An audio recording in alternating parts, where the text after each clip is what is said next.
Hello, everyone. Welcome to the Ignite Volleyball Club's first webinar, Setting Your Setter for Success. So we're going to talk about a whole bunch of stuff tonight, all around setting up your setter to have the most successful season they can and try to be the best setter they possibly can be out there. So some of the topics for tonight. So first of all, we're going to talk about just the info and some of the goals for tonight. Coaching philosophy around setting, our setter responsibility statements that we use with our club, role of setter in the offense, what they need to do, what is it about them that's important within the offense, the really sacred coach-setter relationship. Technical items for setters, some video review, and then some video on warm-up drills for setters. So I'm Stephen Green. I'm the president and founder of Ignite Volleyball Club. Our club is new. I've been coaching for 22 years. I'm a USAV Cap 3 coach, fully certified 2, and most of my 3 here in Canada. Won multiple medals, top finishes at nationals and provincials here in Canada, and looking to start up just a great new volleyball club here in Kitchener, Ontario. So we do offer custom webinars for your club or your group. So if you are interested, do not hesitate to reach out. We can definitely put something together for you. If you want us to come out and run a practice, we can do that as well. The presentation is really me presenting several ideas about setting. I've attended tons of courses, clinics, sessions, my own webinars, stuff like that. And, you kind of take things out of that and you make it your own. So that's what I'd really encourage you to do. Take some of the ideas and the neat things that we talk about tonight. If you try to do it verbatim the way I'm explaining it, it might not come off naturally with your athletes. So you'll make it your own as much as you need to. We're going to try to express some basic stuff and some more advanced stuff. So whatever level you are, we're going to try to have something for everybody. So, okay, so first off, role of setter in the offense. So, we're going to talk about this quite a bit through the webinar. They have to process what they see and maybe what they don't see. So try to understand that we all process things differently, information processing, okay? And they have to really process what they see on the court, what they see off the court, what they see across on the net, what they see on their side. There's a lot of stuff they've got to take in and kind of process it. So the relationship between your setter and your middles is really important. It's like a quarterback to a wide receiver in football. And, that relationship is probably one of the most important ones on the court. And I think you have to ask yourself, if I'm giving our setter their own setting time, which we will talk about in a moment, are the middles part of that? If the relationship is that important, are the middles part of the setter's time? I'm not saying that they should be there all the time, because I think setters should have their own time that they train with you, but I think middles have to have an opportunity to train with the setter as well. So the ability to make hitters look good. So one thing our setters have to be able to do, based on what they see on the court, again, that information processing, they've got to be able to make the hitters look good. So are they putting up sets that are, we call them trap sets, they're too far inside? Do you have a 5-foot left side hitter or an outside hitter and you're running them into a triple block? Do you have an 8-foot tall middle blocker, a 5-foot tall middle blocker on your side, and you're running your middle attack against it? Probably not going to have a whole lot of success. So the ability to make their hitters look good in the right situations.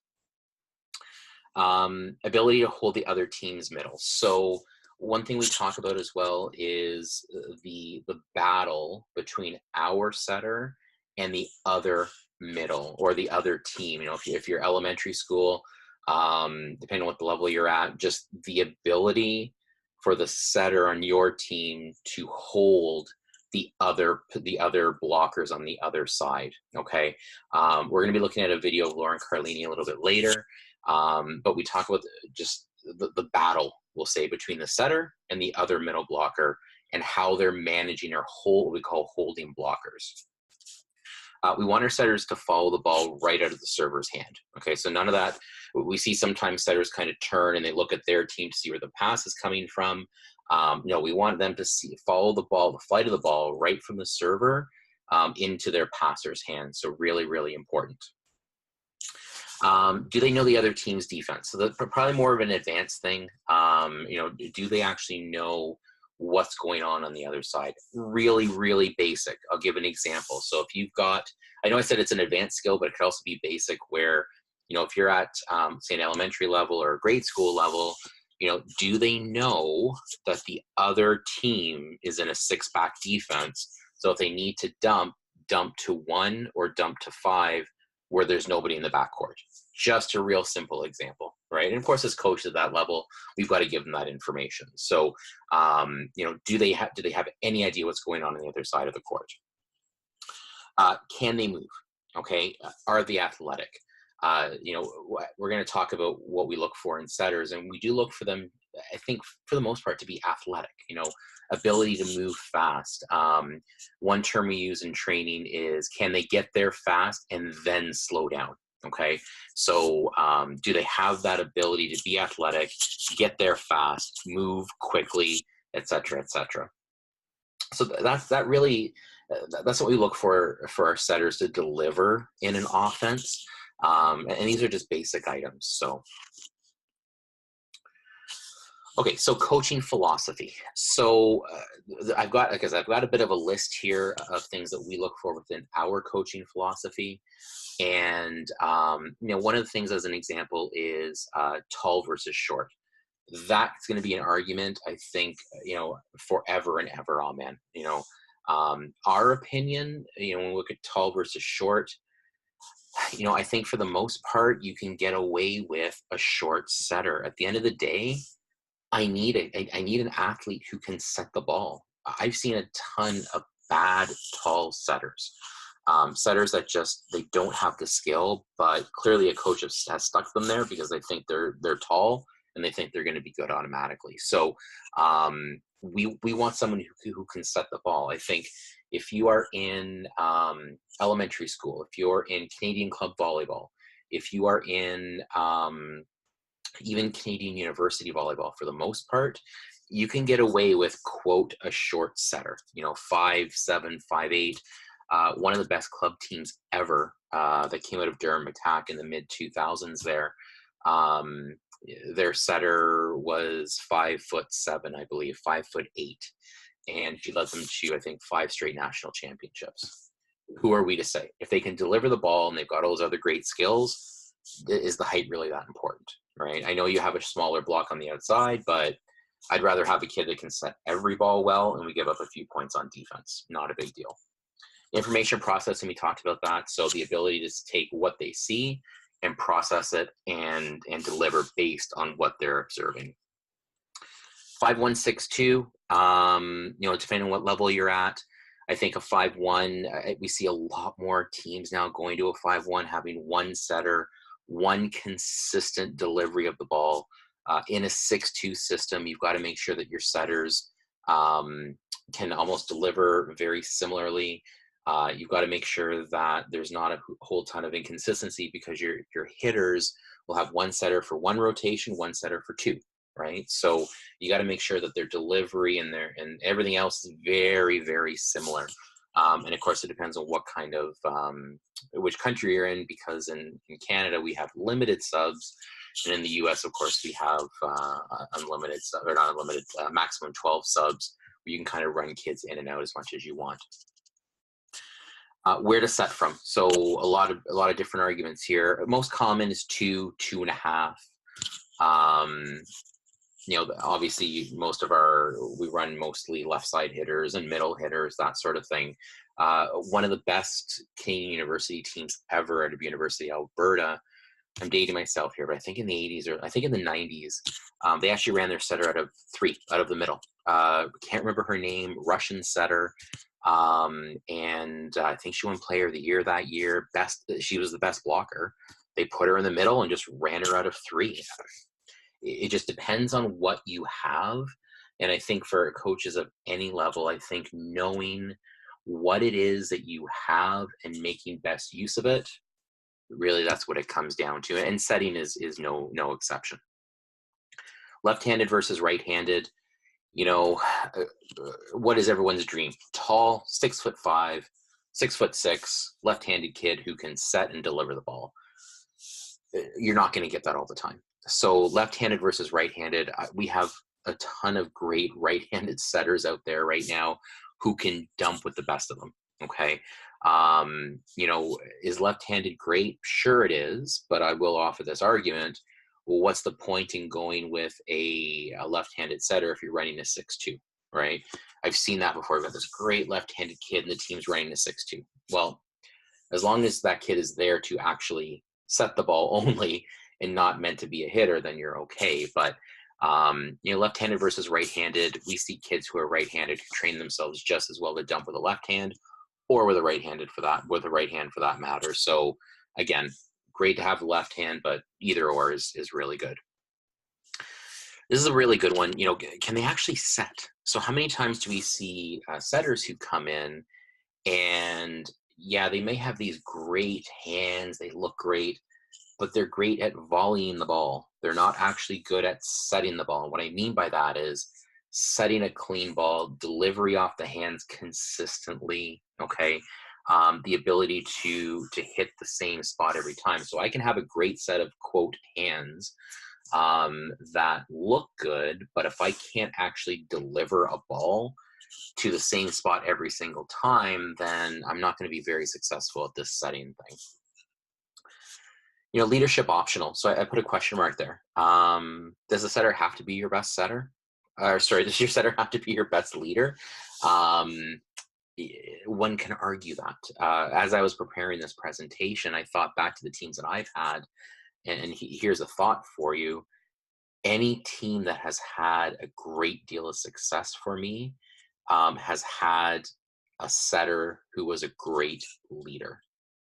So if we, the only team that I had that hasn't had a whole ton of success did not have a setter that was a great leader. I'm not saying that that is going to be the situation for everybody, but it was very interesting when I was kind of going through this that came up. You know, and I've seen teams that, you know, the setter's not the captain. That's okay. But do they have to have leadership? They have to have leadership, I think, on the court. I think the athletes have to listen to what's going on because they have to deliver the ball, run the offense, etc.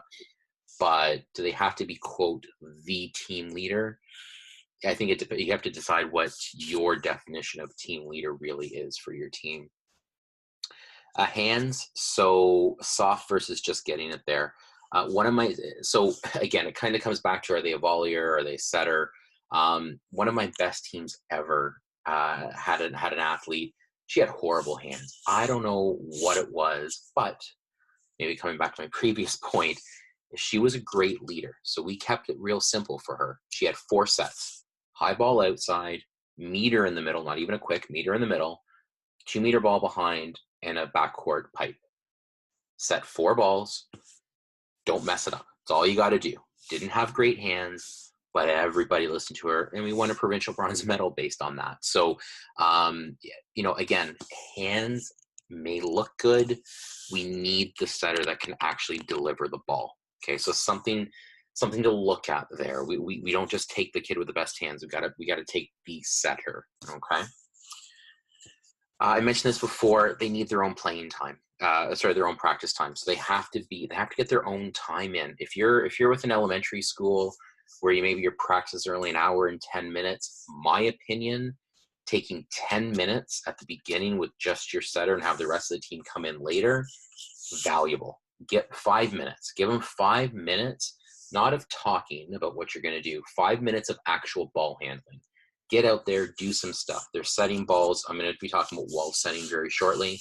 But just get them out there and doing things. The value is incredible. And then my opinion, I think the setter, and maybe it's because it's the way we train our systems, but the setter has to be athletic. We can't have a kid that is not does not have some basic footwork, maybe can't jump real well, whatever the case may be, but they have to be athletic and they have to be trainable, which we'll definitely talk about in just a moment. So these are kind of my philosophies around, some of the hotter button topics like tall versus short, left versus right, system, stuff like that. Again, there's not a cookie cutter answer. Depends on your athlete. And I think it depends on what you feel comfortable with and what kind of program you want to deliver. So this is something we do right. And in Canada, we have a really long season, September all the way to April or May. So we got a lot of time to kill with things.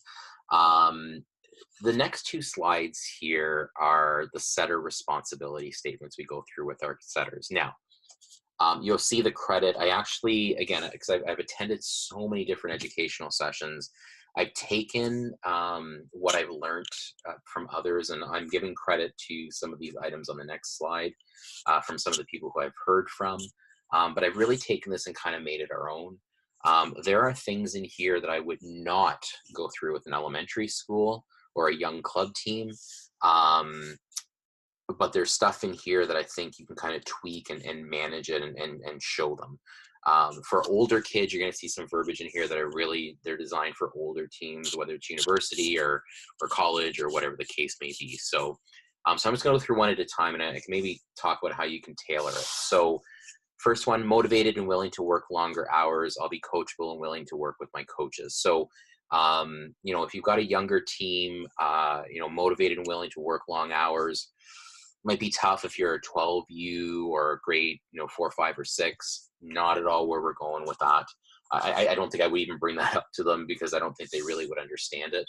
But I'll be coachable and willing to work with my coaches. Yeah, that's every athlete. Never mind just setters. But I think with setters, they have to be the types that are just going to take it all in. They have to be able to change. If you're a setter and you're just set in your ways, well, A, we would tell our athletes you're playing for the wrong club, and B, you shouldn't be a setter. You got to find a different position.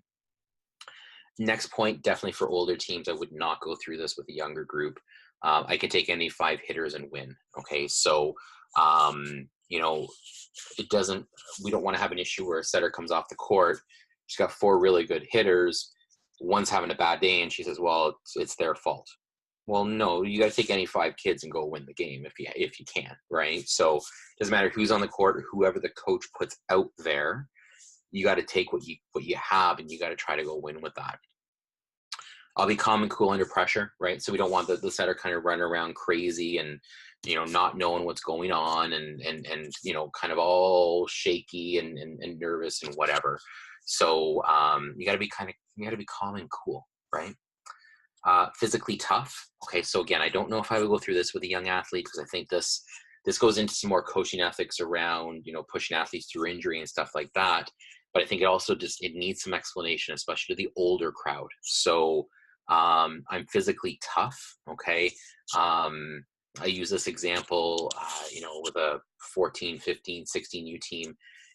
If we've only got 1 or 2 setters and your tummy hurts and you're missing a practice, well, now I've got a gap, right, in my training plan. If I don't think you're going to show up to a tournament because, again, your tummy hurts, well, then I have an issue with that. You got to be somewhat physically tough. I've had setters play through injury, but again, it takes some time to understand what a good injury is and what a bad injury is. So really important that gets given some context. I must work with every player. I cannot be part of it. Be in an exclusive clique. Well, very self-explanatory. So setters can't just have a couple of friends on the team. They got to be friends with everybody in some way, shape, or form. I'm not talking about best BFFs, as they call them, and the selfie pictures for everybody on the team on Instagram. I'm talking you got to have a relationship with everybody. So if you have a younger team, I know what we often will do with our younger teams is when we go on the road, or if you're a school teacher, school coach, maybe you can do this in the lunchroom. But with our club, we say, if you're a setter, then you have to make sure that at our team dinners or lunches, you sit with different people every single day. Okay, very, very important. You don't just sit with the same person day after day. So that way you get around with people. We mix up roommates when we're on the road as well. So, but they have to be friends with everybody in some way, shape, or form. I understand that how I project myself. So we talk about body language. We talk about eye contact. I'm personally quite bad at body language. So I'm a bad example for my athletes, but they have to understand that, if a kid doesn't play well, they hit a ball into the net, you're not kind of giving dirty looks to them. So that's really important. They know when to be hot and cold. Again, we're getting more in now to older kid stuff. So when and how to push respective teammates. Ability to gauge the fragile hitter's emotion. Okay, so if a hitter, you've probably seen a hitter go up, hit the ball, 10 feet out of bounds, they're bummed out, but you got to go over there and you got to, try to get something out of them and say, "Okay, come on, get the next ball." We've had setters. I tell my setters this: if you set perfect and they pound it into the middle of the net, go over and say, "You know what? My fault. That was a bad set," even though it was a good set. I think it's something to be said for taking that pressure off the hitter, because you got to understand, as it says there, you don't score the points as the setter, the hitters do. So it's an important thing to understand as a setter. Again, definitely some context if you're dealing with younger athletes. Okay, so hitters can have bad days, setters can't.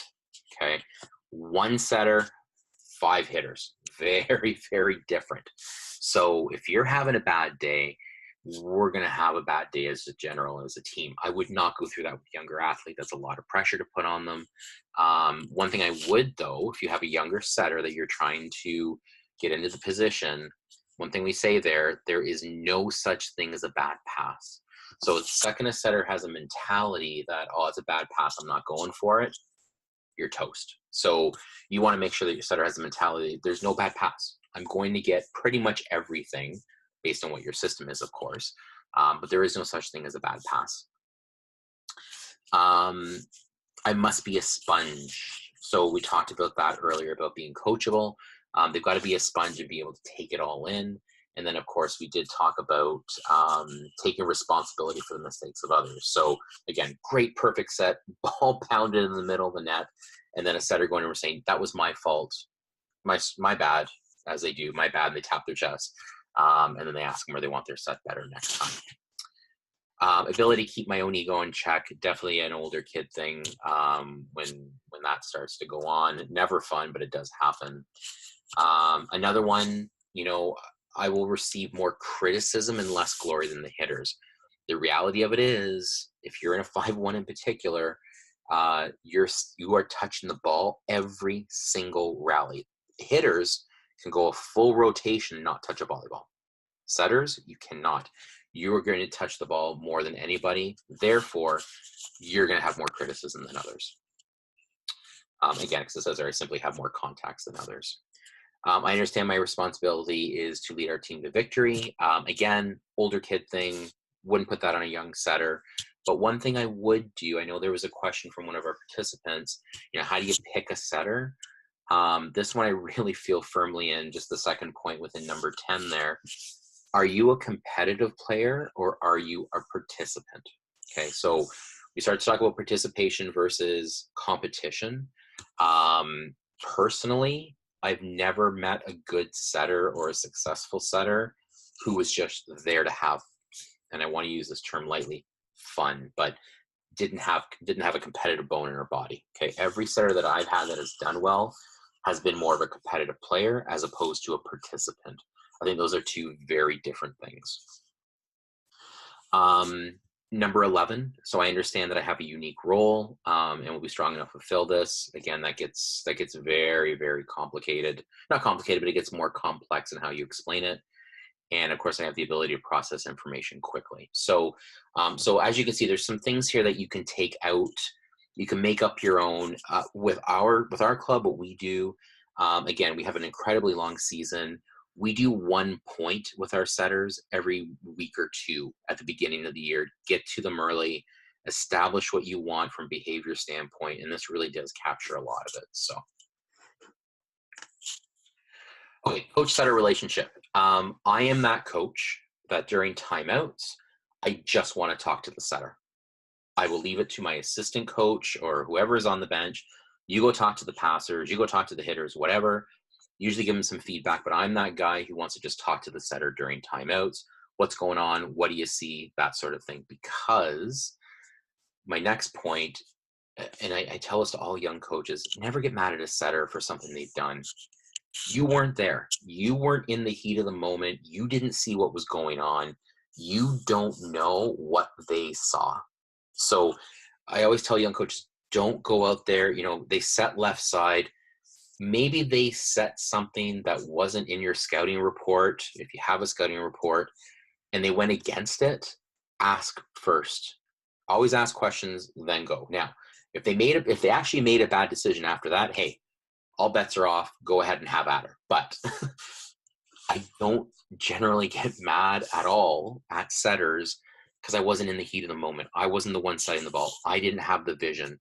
I ask a lot of questions.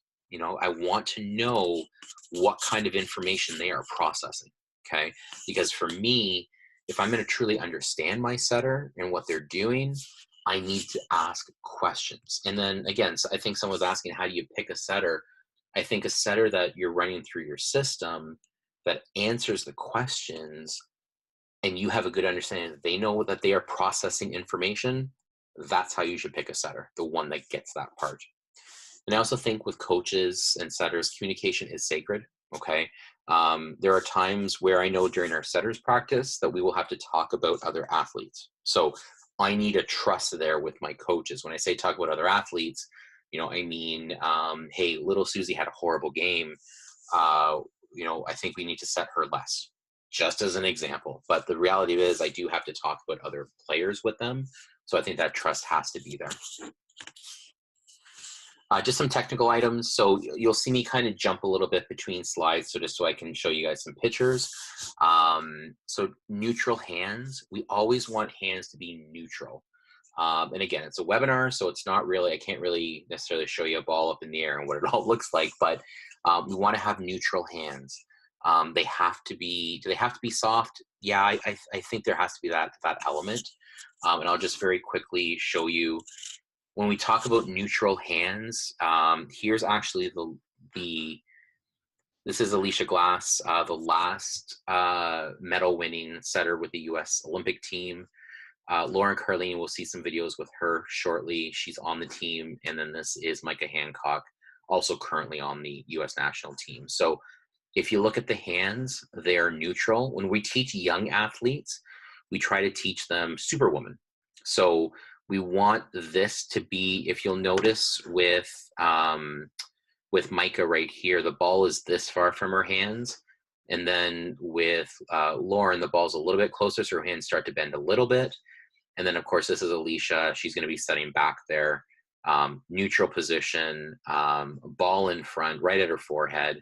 Exactly what we want to see. So when we talk about neutral, this is what we talk about with setters' hands. We want our setters to get up in the air, okay? So there's when we teach jump setting, when we get to that point, we don't want to jump volley. So we don't want them to jump and volley the ball. We want them to jump and then set the ball. But in order to do that, they have to get up in the air, okay? We want them, sometimes we want them to go off 1 foot. Off 1 foot, I'm good with. Be athletic. But also make sure, just be careful if you have a full day tournament in your setter's jump setting, just realize that there's a jump count to watch. If they're jumping all day long, 3 jumps every rally, because you got some long rallies, that could get into the thousands of jumps. So just something to be very, very cautious of, especially if you're OVA and you're running full day tournaments. But again, the jump set, you can see that with Alicia. She's up in the air. All of these kids are up in the air. All 3 of these pitchers, the setter is actually up in the air, jumping. We want our setters jumping as much as possible. Delivery of the ball out of the hands. Okay, so I'll just show this slide really quick. If you are in it, I'm sure that the scale is not accurate to the net. But if you are standing setting, that the yellow is the flight of the ball to the hitter, which means the blockers have that much more time to set their block. But if you're jump setting, they've only got that much time to set their block. So this is one of the reasons why we want our setters up in the air as much as possible. One thing I'll throw out to you, and you know, just food for thought, you know, could this be the same type of scenario with a tall setter versus a short setter? Just throwing it out there, totally possible, just something to think about. But ideally, we, as much as possible, we do want a higher point of contact for our setters. Off 1 foot, off 2 feet. Let them be athletic. If I can kind of combine 2 points here, we talked about jump setting, not jump volleying. When we train our setters on jump setting, we talk about separating the lower body and the upper body. So the jump happens and then the set happens. So we want jump set, not a jump volley, okay? But we always talk about separating lower body and upper body. Systems. So, you know, at elementary level or young club level, you got to consider if they can handle this. Now we're getting into even more complex things. So I'll just show a quick example. So this was just recently at the AVCA convention in Minneapolis. So this one company supports imports. This is actually a tape you can put across the top of your net, and there's 9 sections across. So so area 1, 2, 3, 4, 5, 6, 7, 8, 9. Club level, we use 9. For those of you who are wondering how much this costs, just as an example, that's just tape on the top of a net that you would Velcro on. I think that's like $350 US. So, you know, more for maybe a club that's kind of training. I know we will be buying one because we're going to use it for all of our teams, but international is 9 across, okay? Not saying you should use this if you have younger athletes necessarily, or at least show them what it is and maybe say, okay, we're running these 2 plays, a high ball or whatever, okay? Or, hey, you can make it up. So I had, when I first started coaching, 9 was way too much. Needed to simplify things. So I made this up on my own. So we went with 5 across the net. And we just said 0 is a quick set. So the first number is the location across the net.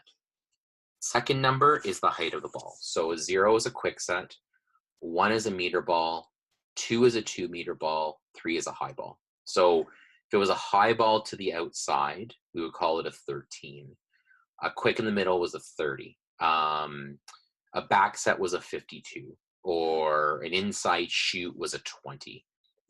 You can make it up. It's okay to be creative in this game. I've made stuff up tons of times before, but this is a system that I've used, especially with younger athletes. But again, traditionally, it's 9 across, whatever works. We've used colors in the backcourt. So if you want to run a backcourt attack, green, orange, and black, whatever. Really, you can make it up. A backcourt middle attack is known as a C-ball. It's known as pipe. It's known as a whole bunch of things. So, okay, so I want to get into some videos to kind of illustrate this. So I didn't want to just show, you know, the best setter out there. I wanted to show maybe what some 12U volleyball looks like. And then I know we had some requests for some great warm-up drills for setters. So I'm just going to bring up the video with Lauren.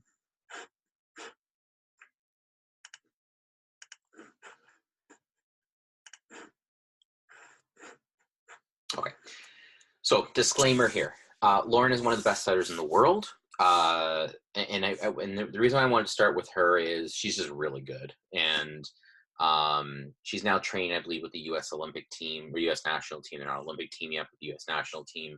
I'm going to show some video of her, and then I'm going to show 12U USA Volleyball Championships. Okay, so you can kind of see now the lower level. And then I'm going to, again, show some drills. So I'll try to go through this. Just one sec. Okay, so Lauren is right here. This is Lauren on the court that is closest to us. And then this is the other team serving. So I'm going to do a lot of play, pause, okay, just to kind of show you what it all looks like. So we talk about setting off 1 foot, okay? Lauren does that a lot. So this pass, just as an example, is off the net. It's not perfect. This is NCAA Division I volleyball, Wisconsin against my favorite team, Minnesota.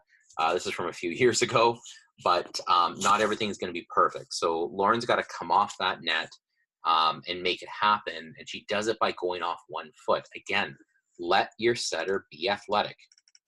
So off 1 foot, gets up in the air. We talked about being up in the air. Now, I don't expect many, if any, setters to deliver a ball that fast with a release. But if I can illustrate one thing when we talk about holding the middle, that ball is gone, okay? If we look at 1 second before,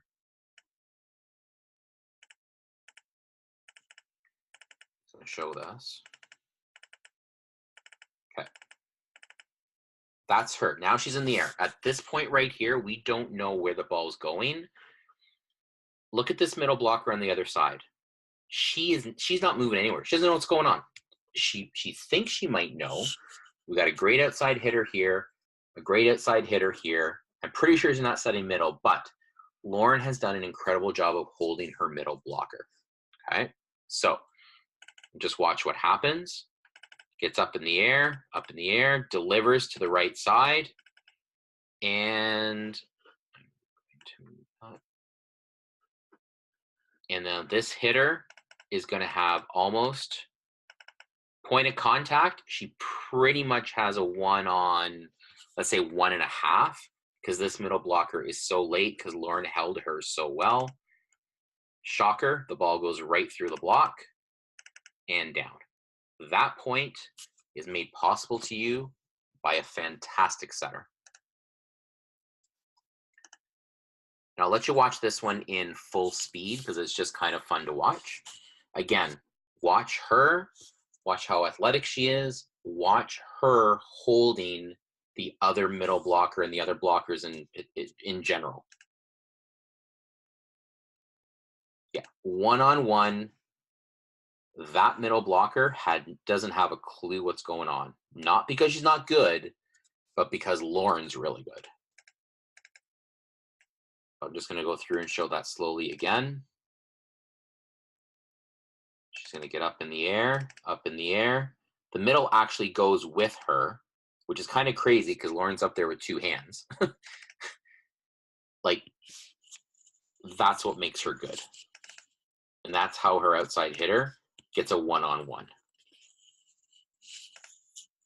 We'll just watch her again. Now she's coming in from this position right here.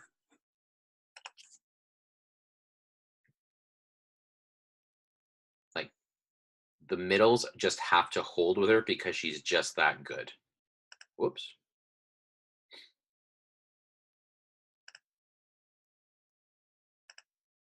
Off 1 foot, turning off 1 foot. Great set to the outside. And that point also made possible. The release was so fast. Up, and down. So she's probably one of the best setters in the world. And now we're just going to watch her a little bit more in fast motion. Way too many points against my favorite team, Minnesota, but that's another issue. I think she goes off 1 foot here. I'm not sure. Yep. If it's just a side note, this is very, very technical. If the ball is passed tight to the net, we always want the setter taking off with the left foot. Okay, we want them taking off with the foot furthest away from the net so they're not possibly stepping on the other middle blocker's foot. She's taking off with her left. Maybe it's not tight enough for her. Sorry, she's taking off with her right here. Maybe it's not tight enough for her, but we always want to teach our setters, if you're going tight to the net, if you're going to take off 1 foot, take off with the foot furthest away from the net so you leave yourself as little exposed to injury as possible. Yeah, look at that. That hitter had no middle blocker in there at all.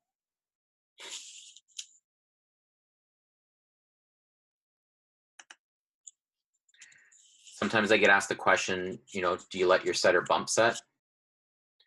I wouldn't let her bump set a quick set, but hey, if she's good enough, let her bump set if she needs to, right? Again, who are we to judge what she can see and what her decision is? Having said that, if she's running back for the ball and standing under it for 2 seconds, I don't think she should be bump setting that. So right on target with a bump set, great to see. Out of transition, you know, again, if you had a setter that was not athletic, does this set even get made? And so we'll just watch her on defense. She's going to come out of the back court. Not a great pass at all. So she's going to get to there. Very low release point because of how bad the pass was. And she's going to get down almost on one knee. Like she's sliding into home in baseball. And she delivers a strike, pardon the second pun. And her middle has a hit. Great, great job. So that's one of the best in the world. Yeah. Let's have a look at some 12U. It's in a different one. Bear with me.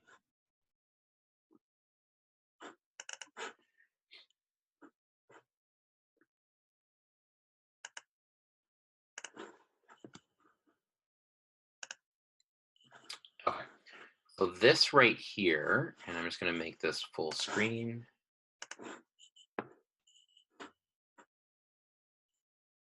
Okay. 12 and under, USA Volleyball National Championship from 2014, I believe. So we've seen the best. Now we're going to see the future best. Okay. Just have a look at what some of these setters do. You know, by no means are they absolutely perfect, but they do some really cool things. So if we watch this one setter on the left, number 15, she's at the ball, she's there early, and she's ready to deliver a ball.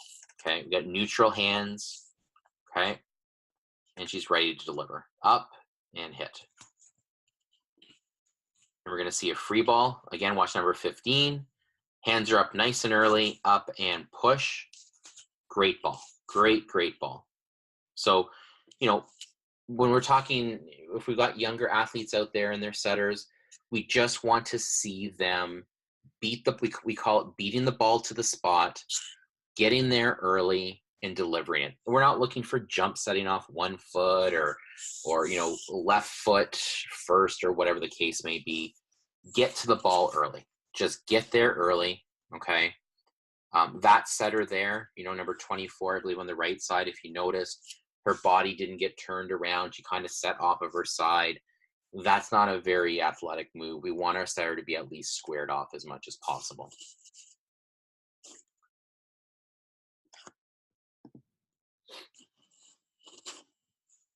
That right there going offside, you know, and arguably, is that the reason why they didn't get that point? Probably because of the way the delivery was to their middle blocker. Now we get to see some ace serving at the 12U level.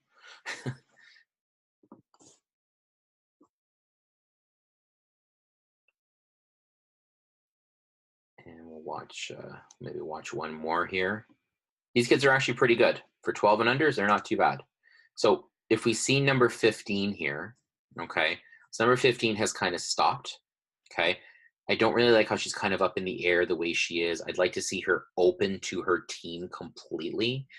Open or at least 45 degrees. I think either one kind of really encourages an athletic move to the ball.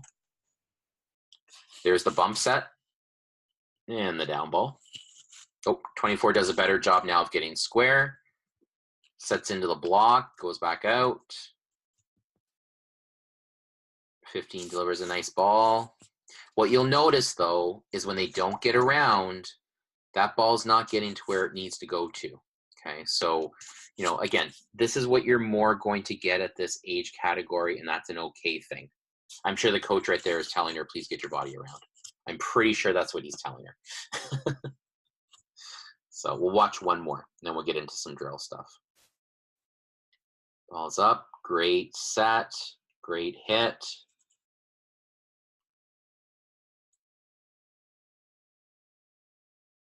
Oh, this one's going to be a crazy rally, but it's out of bounds. So that's the 12U level.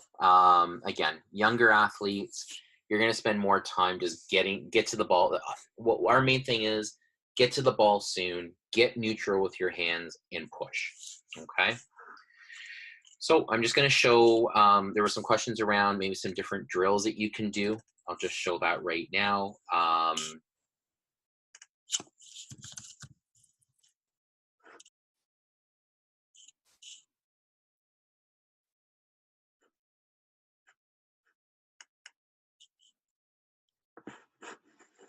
Bear with me.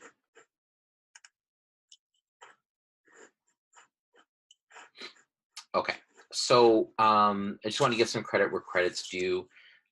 This is, so these are drills that I do, but I happen to find a YouTube video for someone who does it. Audrey Flaw, actually a great Canadian girl from Hamilton, played 4 years at Ohio State, runs several setting camps, and some of the drills that she does, we use quite a bit. So you know, if you don't have a lot of time, I think the main focus has to be a lot of ball touches. As many times that you can touch the volleyball in a short period is what you want.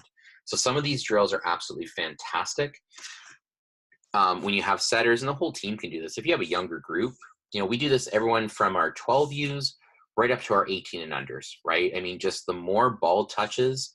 One thing I like that you're going to notice once this drill is done is you're going to notice that at the end, when they're back to their spots, they're not just standing there holding the ball. They're going to keep volleying the ball, right? Again, more touches, the better, okay? Even if you're not actually doing the drill, do something, okay? You're going to see this here, side set, okay? So you're just going up, shuffling. We never cross over, okay? We want to shuffle all the time. But even if you're not actually moving, you can stand at the end line and you can keep volleying. Don't stop, right? That's just wasted time, wasted touches. So we'll do stuff like this with our whole team. We definitely do it with our setters. We want them just volleying the ball. More volleying the ball you can do, the better. That's what we want.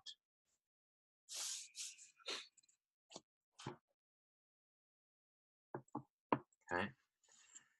What I like that I'm seeing here, a lot of side-to-side shuffle, no crossover. Okay, we don't want crossover at all. It changes their dynamic a little bit when they're, especially when they're jump setting. Okay, we don't want crossed over feet and then trying to jump set the ball. Okay.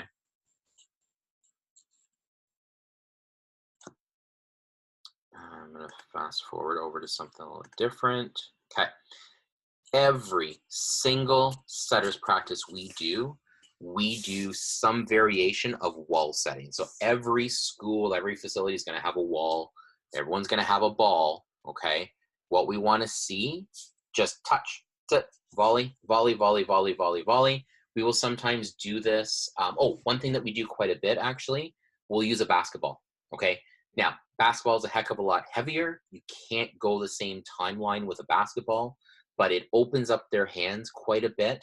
And especially if they have small hands or they keep wanting to do this with their hands, opens up their hands and it strengthens their wrists. Okay, without getting into too much detail, we want them to have strong wrists and deliver the ball. Okay, so we'll do variations. These kids are kind of going up and down. We'll have them do circles around. One hand volleying, really important. One hand at a time, right and left hand. Okay, gets interesting if they're right-handed, they're trying to do it with one hand, but we do a lot of wall setting, okay? Again, just lots and lots of touches. That's all we want as a setter. You know, we give them their own training time because we want them to have more and more touches on the ball, as many as we can possibly get. You know, sometimes with this drill, what we like to do is we'll say, okay, volley away on the wall, but then go down and sit down and then stand back up again. That gets amusing, okay? Or like I said, spin it, go two hands and spin around in circles. Again, just touch the ball as much as you possibly can, okay? So that's my little snippet for for just some basic setting drills to try to, you know, encourage touches, stuff like that. That's what it's all about when you're training your setters. So, okay, so that pretty much wraps it up for the webinar portion. Okay, a couple of things. If you're out there on social media, like us on Facebook, follow us on Twitter. I don't know, what is it called on Instagram? Love, follow, want, I don't know, whatever it is. Our YouTube video actually has all of these videos that we watched tonight. They're ones that we make available to our athletes. So make sure you visit our YouTube channel. We have 0 subscribers. I really haven't advertised it too much. So if you want to be the first, by all means, please go ahead. tinyurl.com/ignite. And then also don't forget to register for our next webinar, February 10th, 8 p.m. Okay, Kristen Bigno is going to be on talking about the ever popular topic of shoulders, shoulder injury, and how to identify if it's a good or a bad pain. So definitely a webinar that you'd want to participate in. Okay. Other than that, look for more things from our club. Like I said, it is a newer club. I've been coaching quite a long time, but it is a newer club. Stay in contact with us. And if you have any questions, if you ever want us to come out and maybe run a session with your team, run a clinic, whatever the case may be, please don't hesitate to reach out. Doors are always open. And yeah, hope you enjoyed the webinar. I'll talk to you soon. Thanks.